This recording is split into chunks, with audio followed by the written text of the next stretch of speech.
Okay, good morning. The Board of Governors meeting is now called to order. Will you call the roll? Absolutely. Vice Chair, Ms. Parker. Present. Mr. Barnes? Not here. Mr. Dasper? Ms. Duncan? Ms. Duncan, thank you. Mr. Edwards? Present. Dr. Marshall? Here. Great. Mr. Martin? Here. Mr. Perez? Mrs. Roberts? Commissioner Smith? Here. Dr. Solano? Here. Mr. Stavros? Here. Mr. Temple? Here. Mr. Tripp? Here. Dr. Zachariah? Here.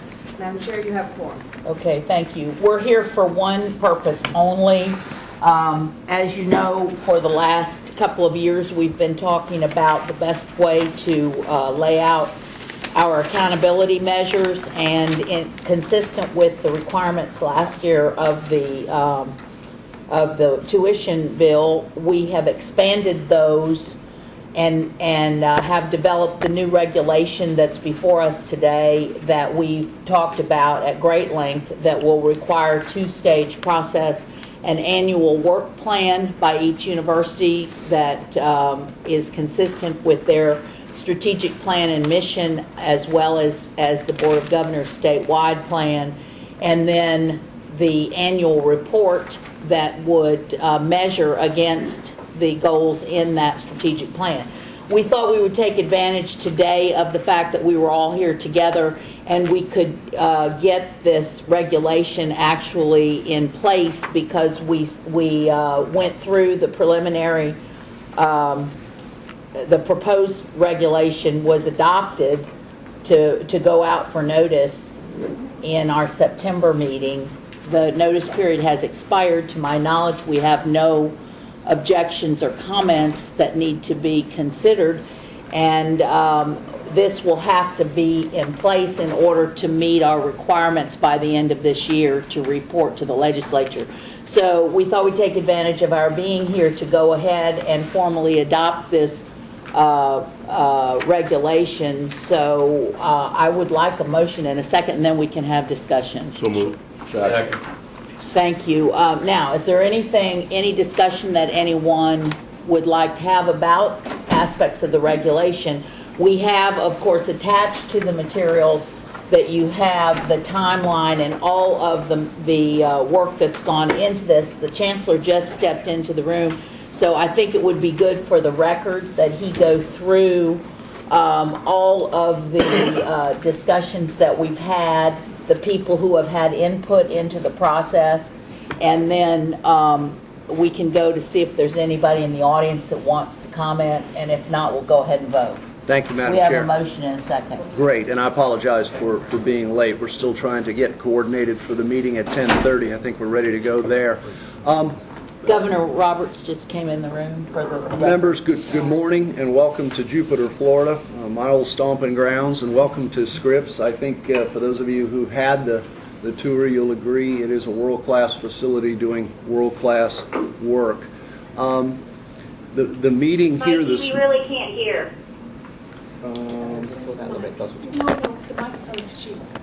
Oh, here we go.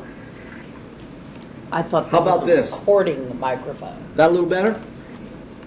A little better, not great. Okay, I'll try to speak up best I can. The rule or the regulation that has been promulgated is more than just a regulation. It is, I think, as do most of us, a statement of the importance of strong accountability in our state university system going forward.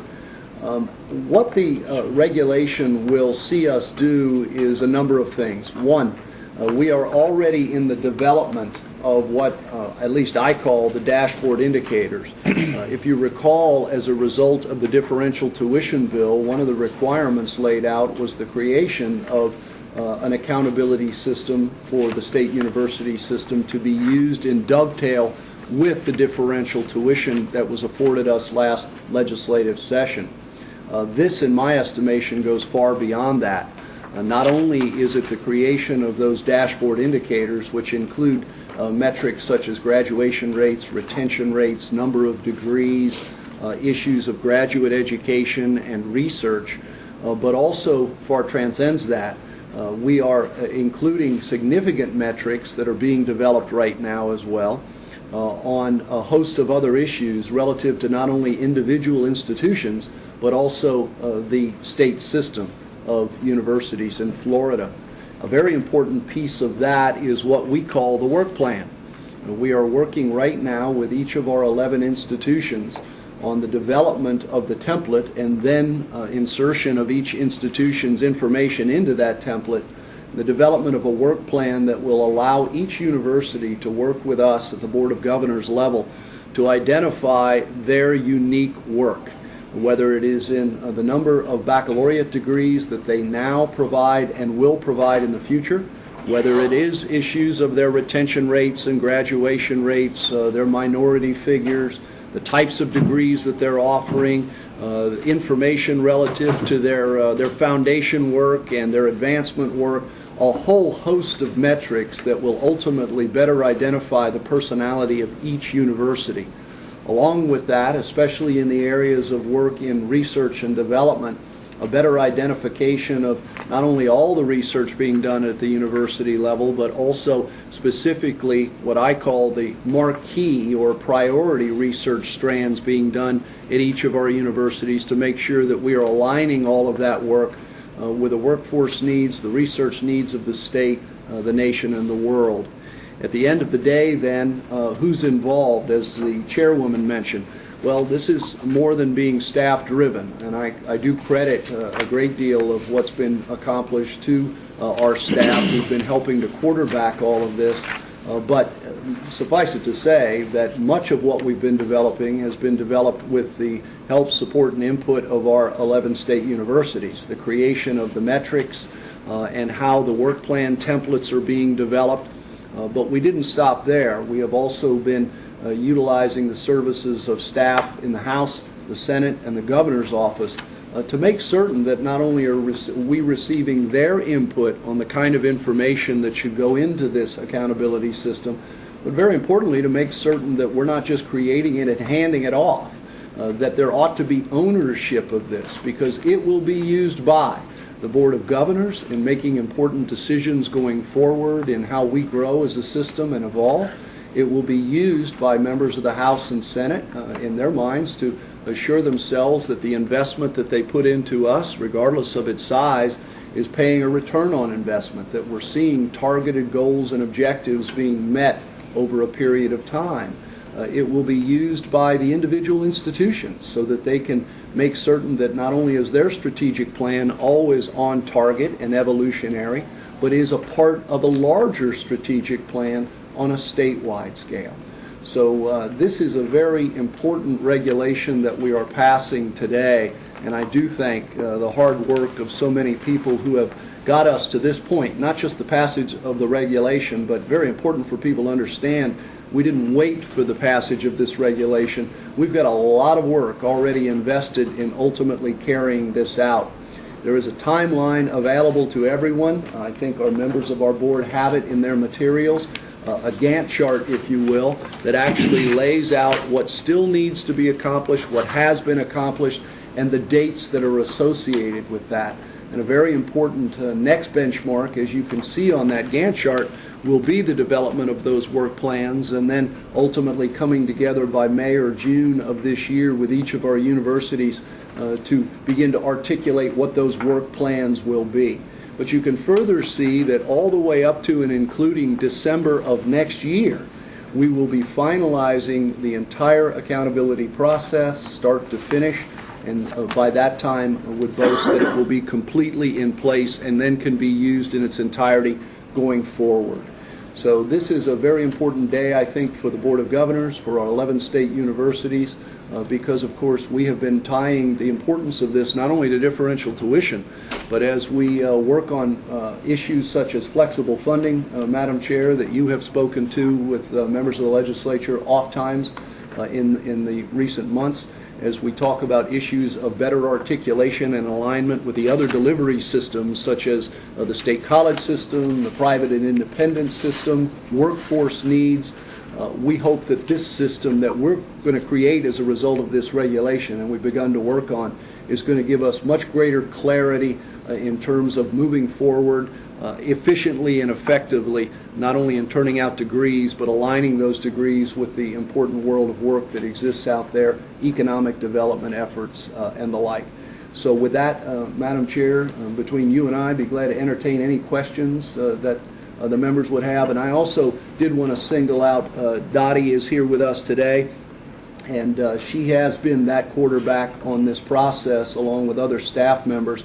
And she is here as well to try to answer any specific questions or deal with any other concerns that the members might have on the regulation or otherwise. Governor Edwards.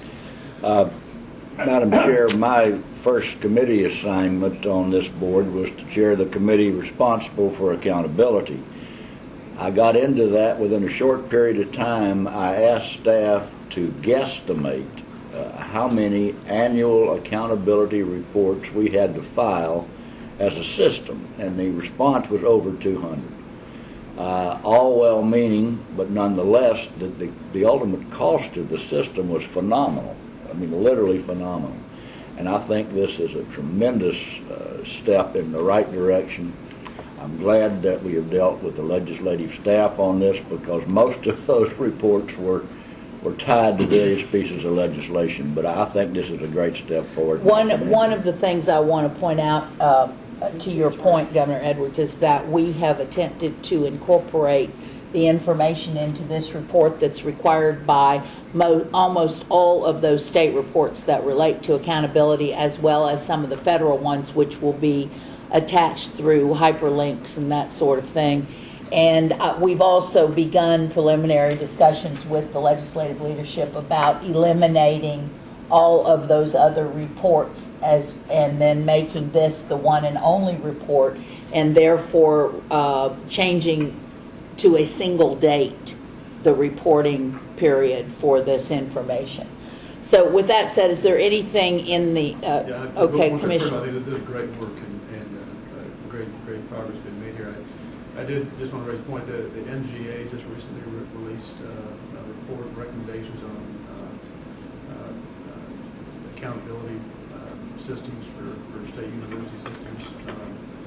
They highlight a couple of key issues, and frankly, I think that these might be reflected in the subsequent metrics that get developed.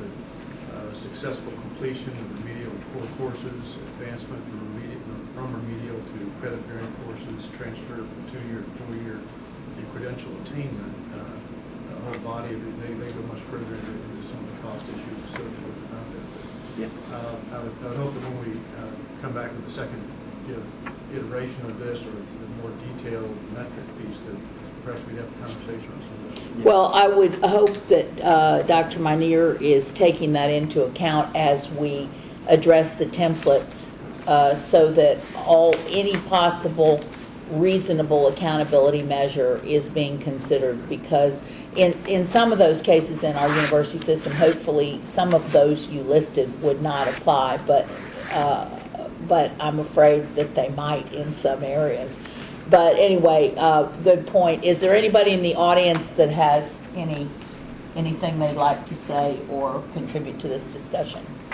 Anybody, any of our Madam other Chair, members? could I just make one Sure. more comment? And it's relative to the Commissioner's point, and it's a good one.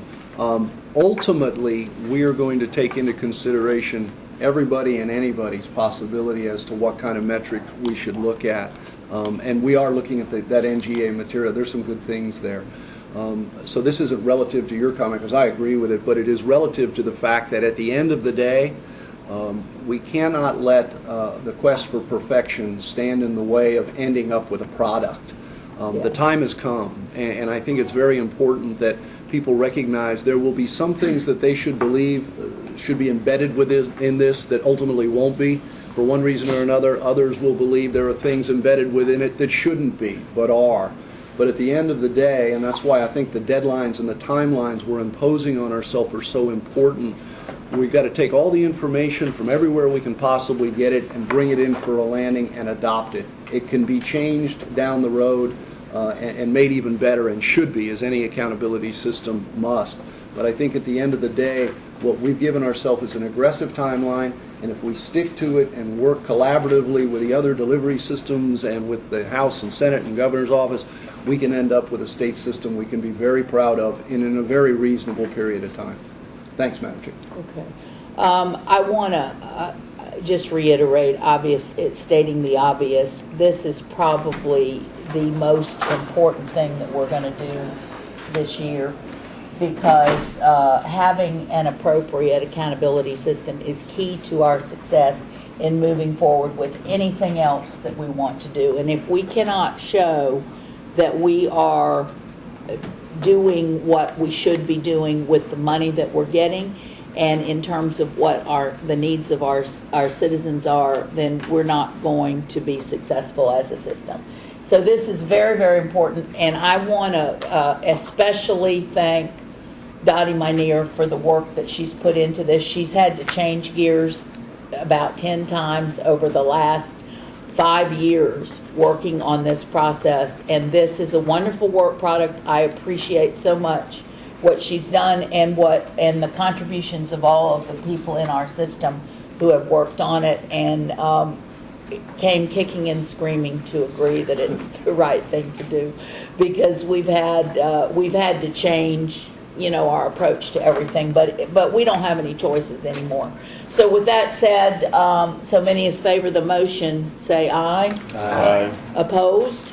Okay, show it adopted. And I want to make one more thing. Following right behind this, we're going to be presenting a regulation that's going to deal with, or it may come as part of this in the template, I'm not sure, but I think we're going to need to have a separate regulation that will ask our boards of trustees to deal with the question of efficiencies on an annual basis.